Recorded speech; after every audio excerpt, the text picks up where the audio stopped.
आप देख रहे हैं म्यूचुअल फंड हेल्पलाइन। मैं हूं स्वाति रायना और हर बार की तरह अपने शो में हम दर्शकों के सवालों के जवाब शामिल करेंगे। और आज हमारे साथ है certified financial planner Surya Bhatia. Surya, आपका बहुत स्वागत है म्यूचुअल फंड हेल्पलाइन में। आज के हमारे शो में आपसे चर्चा करें और दर्शकों के सवालों के जवाब दें। उससे पहले आज के बाजार पर भी एक नजर डाल लेते हैं। आज बाजार में ऊपरी स्तरों से मुनाफा वसूली रही। शुरुआती कारोबार से ही निफ्टी का प्रदर्शन आज बेहतर रहा।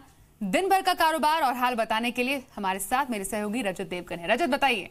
शुरुआती सत्र बहुत बेहतर बीत रहा था और 10,600 के लेवल को भी निफ्टी क्रॉस कर गया इंट्राडे में, लेकिन उसके बाद अंतिम चरण में प्रॉफिट बुकिंग हुई और उसके चलते 10,584 की क्लोजिंग दिखाई देगी आपको, 20 पॉइंट्स ऊपर प्रीवियस क्लोजिंग के हिसाब से। सेंसेक्स भी 35 पॉइंट्स की बढ़त के साथ बंद होने में कामयाब रहा।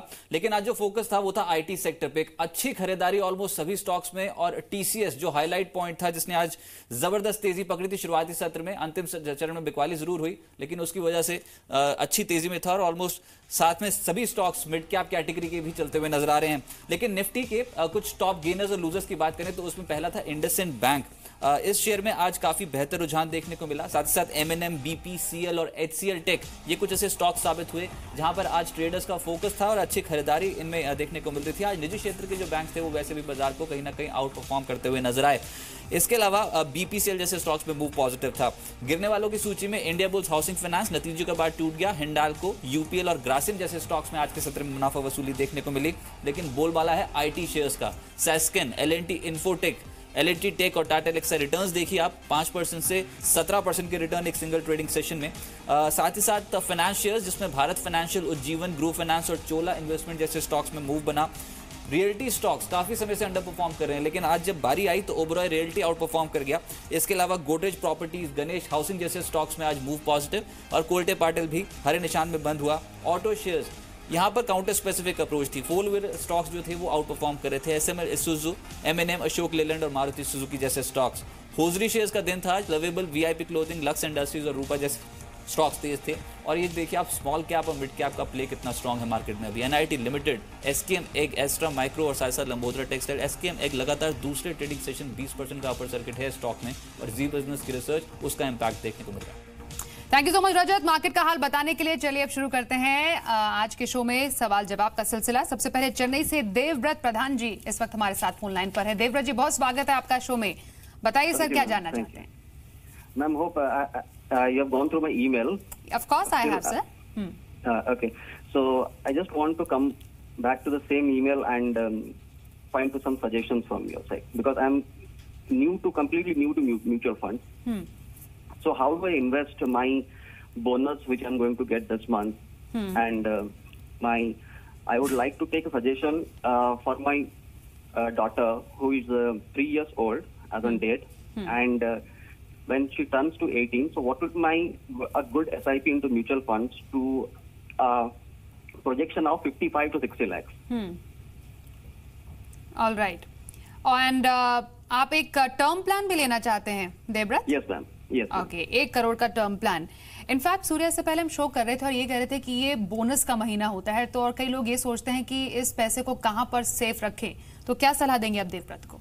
देखिए देवव्रत, आपने 2 बातें कहाँ पर मेंशन करी हैं। पहली बात, एक तो आपके पास लमसम पैसा ऑलरेडी पड़ा हुआ है और कुछ आप सालाना जो बोनस की राशि आपको मिलती है उसको भी आप निवेश करना चाहते हैं।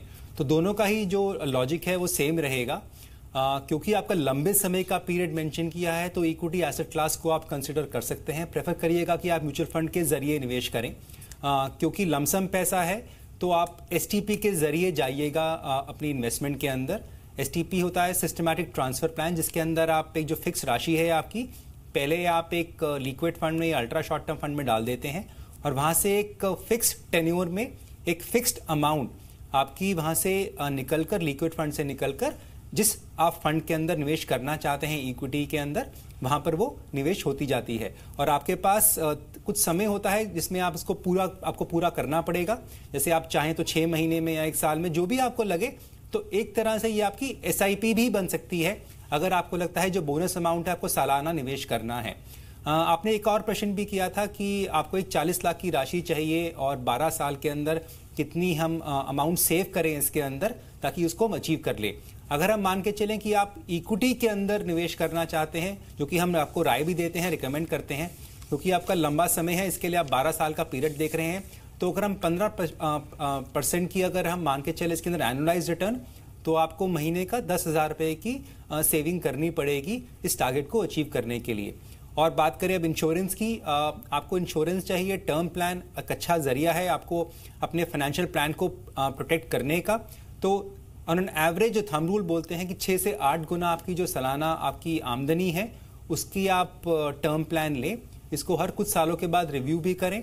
और जो अच्छे प्लान्स हैं मार्केट में, आप ICICI देख सकते हैं, HDFC है, कोई भी एक प्लान आप चूज करके और प्रेफर करें कि आप ऑनलाइन टर्म इंश्योरेंस लें, ताकि आपको कुछ और भी उसमें जो आपकी जो प्रीमियम पेमेंट है वो थोड़ी सी और कम हो जाए। सूर्या, इनके पास 5 LIC की पॉलिसी भी है एक्चुअली। तो इनके पास 5 पॉलिसीज हैं जिसकी एक सालाना राशि पे करते हैं, क्योंकि LIC के अंदर मैं ये मानकर चल रहा हूं कि ये मोस्टली इनके एंडोमेंट प्लान्स हैं इसके अंदर।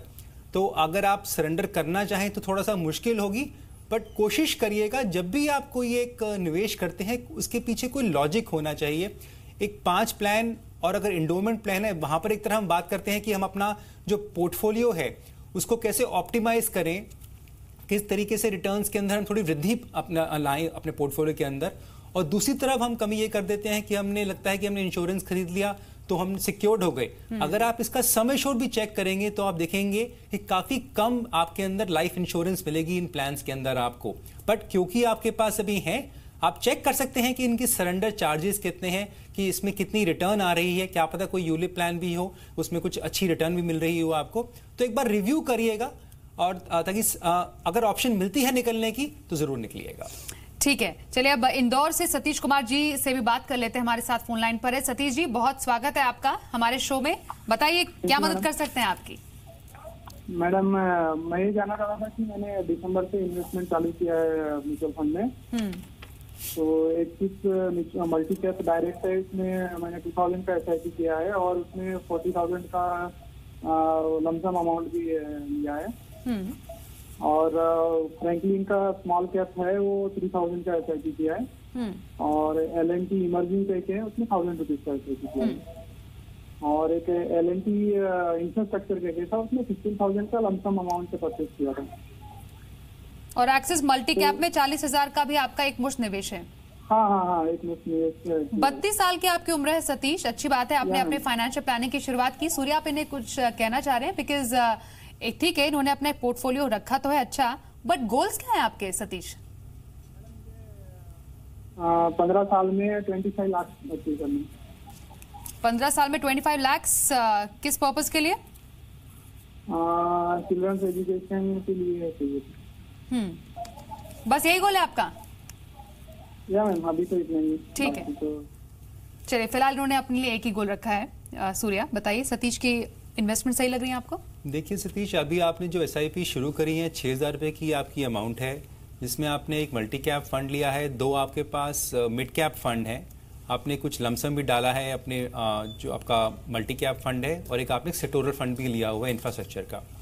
पहले बात करते हैं सेक्टोरल फंड की। जनरली हम ये सजेस्ट करते हैं निवेशकों को कि आप प्रेफर करिएगा कि आप मल्टी कैप स्ट्रैटेजी में जाइए, या अगर आपको रिस्क लेना है, थोड़ा सा एग्रेसिव लेना है, मार्केट के अंदर लंबा समय है आपके पास निवेश का, तो आप मिड कैप में भी जा सकते हैं। और मिड कैप में जाएं तो 1 से 2 फंड ले सकते हैं। लार्ज कैप में जनरली हम बोलते हैं कि आप एक ही फंड रखिए पोर्टफोलियो के अंदर। पर आपने जो मिड कैप का जो अपना पोर्टफोलियो बनाकर रखा हुआ है और मल्टी कैप फंड भी लिया है, आपने कुछ एक नए फंड लिए हैं जो कि NFO के जरिए आपने खरीदे हैं। जैसे एक्सिस मल्टी कैप फंड है आपका, NFO का फंड है, अभी कुछ ज़्यादा परफॉर्मेंस ट्रैक रिकॉर्ड नहीं है, उसी में आपने लमसम का भी निवेश किया है। तो बेहतर यही होता है कि कुछ एक ट्रैक रिकॉर्ड हो फंड के लिए, ताकि आप जब उसमें घुसे तो एक लॉजिक हो आपके पास एक घुसने का। अनलेस कि उस फंड के अंदर कुछ आपको एक ऐसी खासियत नजर आती है, कुछ एक कैरेक्टरिस्टिक ऐसा दिखता है कि हाँ हमको ये फंड खरीदना है, क्योंकि वो इसके अंदर नहीं आता है और इसमें नहीं आ भी रहा है। तो कोशिश करिए जो ट्राइड एंड टेस्टेड फंड्स है उसमें रहे, जहां पर, और काफी फंड्स हैं इस कैटेगरी के अंदर, जैसे मोतीलाल मोस्ट फोकस 35 है, आपके पास मिराई का फंड है, आपके पास कोटक का फंड है, काफी अच्छे फंड्स हैं जिसके अंदर आप अपनी होल्डिंग बना सकते हैं। तो कोशिश करिए कि आप एग्जिस्टिंग पोर्टफोलियो को भी थोड़ा चेंज करें और परफॉर्मिंग फंड्स के अंदर जाइएगा और सेक्टोरल फंड से थोड़ा सा दूर रहिएगा। टारगेट की जहां तक ये बात है तो कोशिश करिए आप अपने साथ अपनी फैमिली के साथ बैठ के गोल बेस्ड प्लानिंग करें कि आप ये डिटरमाइन करें कि आपको जो पैसा आप सेव कर रहे हैं, हर कोई खर्चा करना चाहता है, पर किस चीज के लिए खर्चा करना चाहता है ये आपको जानना बहुत जरूरी है, ताकि जो आप प्लानिंग करें, कितना इक्विटी में जाना है, कितना डेट में जाना है, कितना सेफ पोर्टफोलियो रखना है, वो आपको मदद करेगा ये तय करने के लिए। जी चलिए, अब अगले कॉलर से भी बात कर लेते हैं। मैसूर से हमारे साथ अमित ओझा हैं। अमित जी, बहुत स्वागत है आपका, बताइए क्या जानना चाहते हैं आप? जी मैडम, मैं सेंट्रल गवर्नमेंट एम्प्लॉय हूँ। मैं एनपीएस में 4100 रुपीज समथिंग मेरा कटिंग है। एंड मैंने 6 LIC ले रखी है, जिनका प्रीमियम कुछ 3500 रुपए महीना आता है, और 500 रुपए कुछ PLI का भी ले रखा है मैंने। और म्यूचुअल फंड की बात करते हैं तो फ्रैंकलिन टेम्पल्टन टैक्स शील्ड में 1000 रुपीज का SIP चल रहा है ऑलरेडी। बिरला सन लाइफ टैक्स रिलीफ 96 में लमसम अमाउंट 25,000 मैंने लास्ट ईयर पे इन्वेस्ट किया है। एक्सिस लॉन्ग टर्म इक्विटी में 10,000 रुपीज इन्वेस्ट किया हुआ है। रिटायरमेंट प्लानिंग है सर आपकी? रिटायरमेंट प्लानिंग अभी तक कुछ भी नहीं किया मैंने मैडम। 10 साल में 15 लाख किस लिए चाहिए आपको? बेटी की एजुकेशन के लिए। ठीक है, बेटी के एजुकेशन के लिए आपको 15 लाख चाहिए। और जैसे सूर्य हम बात कर रहे थे पिछले कॉलर के लिए भी, इनकी भी LIC पॉलिसीज काफी ज्यादा हैं, तो इन्हें क्या अपने पोर्टफोलियो में बदलने की जरूरत है? अभी आपको सही लग रहा है? देखिए, अभी जो इनका आप डेट पोर्टफोलियो देखेंगे, इनके पास एक NPS है जो नज़र में आ रहा है, काफ़ी डेट के अंदर ज़्यादा एक्सपोजर है। साथ ही में इन्होंने 6 पॉलिसीज़ ली हुई हैं पोस्ट ऑफिस लाइफ इंश्योरेंस के ज़रिए, तो काफ़ी ज़्यादा एक्सपोजर है आपका डेट ओरिएंटेड स्कीम्स के अंदर। कोशिश करिए जो आपका NPS का पोर्टफोलियो है उसके अंदर आप इक्विटी की जो परसेंटेज है उसमें आप 50% तक की आप एक्सपोजर ले सकते हैं। और क्योंकि ये रिटायरमेंट कॉर्पस है, क्योंकि आपको एन्युटी पे पैसा मिलेगा, जब आप रिटायर होंगे आपको एन्युटी मिलेगी, कुछ लमसम भी ले सकते हैं, तो इसके अंदर आप अगर चाहें तो 50% इक्विटी एक्सपोजर का जो मैक्सिमम एक्सपोजर ले सकते हैं उसके अंदर आप इंक्रीज करिएगा। आपके पास 3 ELSS फंड्स हैं पोर्टफोलियो के अंदर, कोई ज़रूरत नहीं है 3 फंड्स की। एक में आपकी SIP चल रही है, तो जब आपके फंड्स का जो लॉक इन पीरियड है वो खत्म हो जाए तो कोशिश करिए उसको रिडीम करके जो एग्जिस्टिंग फंड है, अगर परफॉर्मेंस ठीक है उसकी, तो उसमें ऐड कर सकते हैं, या आप डाइवर्सिफाई करके एक multi cap strategy mutual fund भी खरीद सकते हैं। और इंश्योरेंस, ये जानिए कि आपको कितनी लाइफ इंश्योरेंस की ज़रूरत है, कितना सम एश्योर्ड चाहिए आपको। हमने पहले भी कहा कि एवरेज अगर हम बात करें 6 से 8 गुना आपकी सालाना राशि जो होती है, आमदनी होती है, उसकी आप कोशिश करें कि आपके पास उतना कवर होना चाहिए। तो ये आप चेक करिए कि आपकी जो ये 6 पॉलिसीज़ हैं क्या आपको वो दे पाती हैं। चांसेस काफ़ी कम है, और अगर नहीं दे पाती हैं तो कोशिश करिए क्या उसके लिए मैं एक टर्म प्लान ले लूँ। और टर्म प्लान के लिए अगेन प्रेफर करिएगा कि मैं ऑनलाइन टर्म प्लान को कोशिश करके वही लीजिएगा। आप जो सेविंग करना चाहते हैं अपनी डॉटर की एजुकेशन के लिए, उसके लिए आपको 6,000 रुपये की पर मंथ की सेविंग करनी पड़ेगी। और क्योंकि आपके पास समय उसके लिए लंबा है तो उसको भी इक्विटी में डालिएगा, इक्विटी म्यूचुअल फंड्स के अंदर SIP के जरिए, ताकि जो आपका गोल है उसको आप अचीव कर पाएं। चलिए, अब हमारे पास जो ईमेल आया है US से आया है सूर्या। अनुज ने हमें सवाल भेजा है अपना। 35 साल की इनकी उम्र है, अभी वो US में काम करते हैं, लेकिन 2 साल के बाद वो भारत वापस आएंगे। अभी उनकी इन्वेस्टमेंट्स उन्होंने हमारे लिए लिख के दी है। PPF में 6.5 लाख रुपए, स्टॉक्स में लगभग 3.5 लाख रुपए, लेकिन वो ट्रैक नहीं कर पा रहे थे, तो इसलिए अभी इन्वेस्ट करना छोड़ दिया है, अभी फिलहाल रोका हुआ है। एक इन्वेस्टमेंट है किसी एक म्यूचुअल फंड में, इनको याद भी नहीं कि कौन से म्यूचुअल फंड में इन्होंने 40,000 रुपए डाले थे। एक टर्म प्लान है इनका 1 करोड़ का, और EPF में भी लगभग 4.5 लाख रुपए तक इन्होंने डाले, लेकिन वो भी जब US गए तो वो उन्होंने रोक दिया। कुछ गोल्स भी आपके पास डिटेल्स होंगी, बेटी की पढ़ाई है, उसके फ्यूचर के लिए, ग्रेजुएशन, पोस्ट ग्रेजुएशन, उसकी शादी, हर तरह से उन्होंने गोल अपना अच्छे से जॉट डाउन करके रखा है। ये तो इनका करंट पोर्टफोलियो है। आप जानना चाहते हैं कि म्यूचुअल फंड जिसमें SIP कर सकते हैं इन गोल्स को मीट करने के लिए, और NPS के बारे में भी जानना चाहते हैं कि उसमें इन्वेस्ट करना इनके लिए सही रहेगा।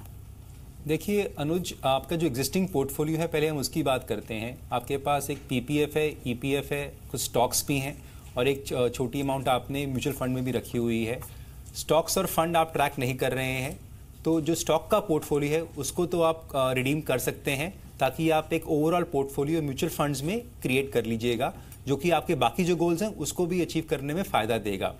अभी जो आपका एग्जिस्टिंग पोर्टफोलियो है 15,35,000 का है। इसके अंदर 70% आपका डेट पोर्टफोलियो है और क्योंकि आपकी जो इन्वेस्टमेंट गोल्स हैं वो लंबे समय के लिए हैं, आपको अपनी बच्चों के लिए पढ़ाई के लिए पैसा चाहिए, उनकी मैरिज के लिए और अपनी रिटायरमेंट के लिए, तो काफ़ी लंबा समय है आपके पास निवेश करने का। तो इसलिए इक्विटी की आप एलोकेशन कर सकते हैं। क्योंकि आप स्टॉक्स में ट्रेडिंग भी करते थे पहले, तो हम समझ सकते हैं कि आपको थोड़ी कुछ समझ होगी उसके बारे में। आप ट्रैक नहीं कर पा रहे हैं क्योंकि आपकी जॉब है और आप ट्रैवल कर रहे हैं, तो पर कोशिश करिएगा कि इक्विटी का एक्सपोजर आप पोर्टफोलियो के अंदर लें। साथ ही में अभी क्योंकि आप इंडिया से बाहर हैं तो आपकी जो सेविंग की क्षमता है वो थोड़ी ज़्यादा होगी, तो कोशिश करिए कि आप अभी अगले 2 साल, जैसे आप यूएस में हैं तो कोशिश करिए कि अगले 2 साल तो आप ज़्यादा जितना मैक्सिमम सेविंग कर सकते हैं उतना करिएगा। आपके गोल्स को अचीव करने के लिए आपको 25,000 रुपये प्रति माह के हिसाब से सेव करना पड़ेगा और इसको इंक्रीज भी करना पड़ेगा 10% के हिसाब से। अगर हम मान के चलें कि हमारी average annualise growth rate around 15% आती है क्योंकि इक्विटी का पोर्टफोलियो है हमारा, तो आप अपने पोर्टफोलियो को अचीव कर लेंगे। और जो पोर्टफोलियो क्रिएट करेंगे आप इसको डाइवर्सिफाई करिएगा। एक लार्ज कैप फंड, एक मल्टी कैप फंड, एक मिड कैप फंड, 3 से 4 फंड आपके लिए काफ़ी हैं। अगर आप इंडिया आ जाते हैं, आपको टैक्स सेविंग चाहिए तो आप ELSS फंड भी ऐड कर सकते हैं उसके अंदर। अगले कॉलर से बात करते हैं। दिल्ली से गौरव पाठक जी इस वक्त हमारे साथ फोन लाइन पर है। गौरव, स्वागत है आपका हमारे शो में, बताइए क्या जानना चाहते हैं आप? Hi ma'am, good evening. First of all, I would like to thank the business team to take my get the chance to participate. And ma'am, I have emailed you my question, and it is regarding कि मैं आपको अपने 7 mutual fund की पूरी details दे दी है। Since मैं आपका जो है रेगुलर शो देखता हूँ और उसमें मैंने देखा है कि अगर मैं एग्रेसिव नहीं हूँ तो मुझे जो है मेन जो बड़े मतलब जो लार्ज कैप फंड है उसी में डालना चाहिए। तो मैंने मिड में कम डाला है, तो मुझे उसमें मैंने अपना गोल भी लिखा है। तो will I able to achieve my goal, or is my fund selection is right, or that's my question? चलिए, गौरव के सवाल का जवाब सूर्या बहुत बेहतर ढंग से दे पाएंगे। Gaurav, you have mentioned over here, आपने इसमें लिखा हुआ है कि आपके जो गोल्स हैं, आप 25,000 रुपये प्रति माह सेव करेंगे, आप 10% के हिसाब से अपनी इसके अंदर सेविंग के अंदर वृद्धि करेंगे, तो आपके जो गोल्स हैं उसको तो आपने जो एब्सोल्यूट टर्म्स में मेंशन किया है अपनी डॉटर की एजुकेशन और अपनी रिटायरमेंट, उसको तो आप अचीव कर लेंगे। बट क्या आपने जो गोल्स मेंशन की हैं क्या ये इन्फ्लेशन एडजस्टेड हैं, ये आपको देखना है। अगर ये इन्फ्लेशन एडजस्टेड नहीं है तो थोड़ी सी मुश्किल होगी आपको इस ग्रोथ रेट पे। अगर हम 15% ही मानकर चलें कि आपकी इसके ऊपर CAGR एनुअलाइज्ड रिटर्न आती है, तो आपको मुश्किल होगी अपने दूसरे गोल को अचीव करने के लिए, तो थोड़ा आपको और कोशिश करनी पड़ेगी। अगर ये ऑलरेडी आपने इन्फ्लेशन एडजस्टेड के बाद राशि दी है तो आप इसको आसानी से अचीव कर पाएंगे। साथ ही में आपने ये भी लिखा है कि आपने थोड़ा रिस्क कम लिया है पोर्टफोलियो के अंदर क्योंकि आपने मिड कैप एक्सपोजर कम लिया है। बट आपको एक बात जाननी बहुत ज़रूरी ये है कि आपका सारा पोर्टफोलियो इक्विटी है, इक्विटी बेस्ड पोर्टफोलियो है और अच्छा पोर्टफोलियो है आपका गौरव। आपने एक बैलेंस फंड लिया है, 2 लार्ज कैप है, एक मल्टी कैप है, एक मिड कैप है, तो अच्छा पोर्टफोलियो का मिश्रण है आपका। पर यह कहना थोड़ा सा गलत हो जाएगा कि ये पोर्टफोलियो एग्रेसिव नहीं है, रिस्क नहीं है। हाँ, क्योंकि इसमें मिड कैप कम है तो इस पोर्टफोलियो के अंदर थोड़ी सी जो वोलेटिलिटी इंडेक्स है वो कम मिलेगी क्योंकि आपका लार्ज कैप बायस पोर्टफोलियो है। बट अगर आप चाहें, क्योंकि लंबा समय है निवेश करने के लिए और आप अपने गोल को अगर इन्फ्लेशन एडजस्टेड भी करना चाहते हैं, तो थोड़ा सा मिड कैप पोर्टफोलियो के अंदर आप डाल सकते हैं। थोड़ा एक्सपोजर बिल्कुल कम है आपका, और साथ में जब पोर्टफोलियो को लंबे समय के लिए करेंगे तो मिड कैप आपको एक बेहतर रिटर्न दे पाएगा, पर उसमें थोड़ा रिस्क ज्यादा है, पर लंबे समय में आपको फायदा देगा। जी चलिए, अगला ईमेल लेते हैं। जनार्दन पांडे जी ने हमें भेजा है, 35 साल की इनकी उम्र है, ये एक डिफेंस पर्सनल है और 5 साल के बाद ये रिटायर हो जाएंगे और दूसरे करियर ऑप्शंस के बारे में सूर्या ये सोच रहे हैं। कुछ म्यूचुअल फंड्स में इन्होंने निवेश किया हुआ है और 12,000 रुपए ये टोटल एक जो राशि है वो प्रोविडेंट फंड में डालते हैं। कुछ गोल्स हैं इनके, 2022 तक घर के लिए 25 लाख रुपए चाहिए, 2022 में रिटायरमेंट पर इन्हें पेंशन मिल जाएगा, ये इन्होंने लिखा हुआ है। और बेटी की पढ़ाई इनका गोल है, बेटी की शादी और बेटे की पढ़ाई ये इनके गोल से, जिसके लिए इन्हें 25, 20 और 35 लाख रुपए चाहिए। और ये भी कह रहे हैं कि जो इनके कुछ फंड्स हैं मैं आपको बता देती हूँ, ICICI pro value discovery fund regular plan, Franklin India Prima plus fund regular plan, Mirae asset blue chip emerging fund direct, Mirae asset equity fund direct plan, ABSL equity fund direct plan और HDFC mid cap opportunities fund direct plan. कैसे लग रहे हैं इनके fund selection? छह funds हैं इनके पास, दो large cap, multi cap, mid cap. तो अच्छा मिश्रण किया हुआ है इन्होंने पोर्टफोलियो के अंदर, और एक वैल्यू फंड भी लिया हुआ है डिस्कवरी फंड का। तो अच्छा पोर्टफोलियो है इनके पास, इसको तो ये कंटिन्यू कर सकते हैं। अभी जो ये राशि सेव कर रहे हैं इन 6 फंड्स के अंदर, इनके 4 फंड्स के अंदर SIP चल रही है 4-4 हज़ार रुपये की। इसके अलावा ये PF के अंदर इनका 12,000 रुपया जाता है। तो टोटल राशि जो इनकी सेव होती है वो है 28,000 रुपया प्रति माह के हिसाब से। तो एक बैलेंस पोर्टफोलियो है। म्यूचुअल फंड के जरिए इन्होंने इक्विटी का एक्सपोजर लिया हुआ है, और जो PF है उसके जरिए इनके पास डेट का एक्सपोजर है। तो अगर इनको अपने जो गोल्स मीट करने हैं अपने डॉटर की एजुकेशन, मैरिज और अपने सन की एजुकेशन के लिए, तो उसके लिए इनको जो सेव करना पड़ेगा, जो 28,000 रुपये है, इनको हर साल उसको 8% के हिसाब से बढ़ाना पड़ेगा। अगर हम मान के चले कि इनकी जो एनुअलाइज रिटर्न है वो अराउंड 12% है, क्योंकि इनके पास एक अच्छा डेट का पोर्टफोलियो भी है। पर क्योंकि ये अपनी सेकेंड कैरियर शुरू करेंगे अगले 5 साल के बाद, तो कोशिश करें कि जब इनकी सेकेंड इनिंग शुरू होती है इनकम के हिसाब से, जॉब के हिसाब से, तो क्या ये अपने सेविंग की दर को थोड़ा पुश कर पाएंगे, अतिरिक्त सेव कर पाएंगे। क्योंकि अभी जो गोल्स हैं, मुझे लगता है इसमें भी रिटायरमेंट गोल पूरा मेंशन नहीं है, जबकि इनको पेंशन मिलेगी। और पेंशन पर क्या वो काफी होगी, जो कि 30,000 रुपए की पेंशन है, तो क्या काफी पड़ेगी लंबे समय में? सूर्य इनफैक्ट पेंशन पे कह रहे हैं कि ये क्या इन्हें should I offer full pension, या फिर उन्हें लमसम लेना चाहिए, मतलब हाफ अमाउंट ले ले अगले 9 साल के लिए। तो ये पेंशन जो इनकी है, ये पेंशन इनको पूरी नहीं पड़ेगी। अगर आप इन्फ्लेशन से भी प्रोटेक्ट करेंगे अपने आप को, तो लंबे समय में आपको थोड़ी कम लगेगी पेंशन। तो इसी में इसका जवाब भी मिलता है आपको कि आप कोशिश करें कि आप जो आपकी पेंशन की राशि है उसको फुल अमाउंट पे लें, ना कि आधी अमाउंट पे। क्योंकि आप आधी अमाउंट पे लेंगे तो अभी तो आपके लिए ठीक है, पर लंबे समय में थोड़ा सा मुश्किल हो जाएगी आपको। और अभी क्योंकि पास आपकी इनकम भी आ रही है और आप सेकंड जॉब में भी जाएंगे, तो ये हम उम्मीद कर सकते हैं कि वो जॉब इससे बेहतरीन होगी। एटलीस्ट जो आपकी आमदनी है उसके अंदर वृद्धि होगी आपकी। तो कोशिश करें कि इसको फुल पेंशन लेके उसको भी सेव करें। अगर आपकी रेगुलर इनकम आती है, कोशिश यही करनी है कि क्या आप अपना रिटायरमेंट कॉर्पस और अतिरिक्त सेव कर सकते हैं आने वाले समय में। बहुत बहुत शुक्रिया सूर्य भाटिया हमारे साथ म्यूचुअल फंड हेल्पलाइन के आज के शो में जुड़ने के लिए और दर्शकों के सवाल के जवाब देने के लिए, उन्हें राय अपनी देने के लिए। तो आज के लिए शो में बस इतना ही।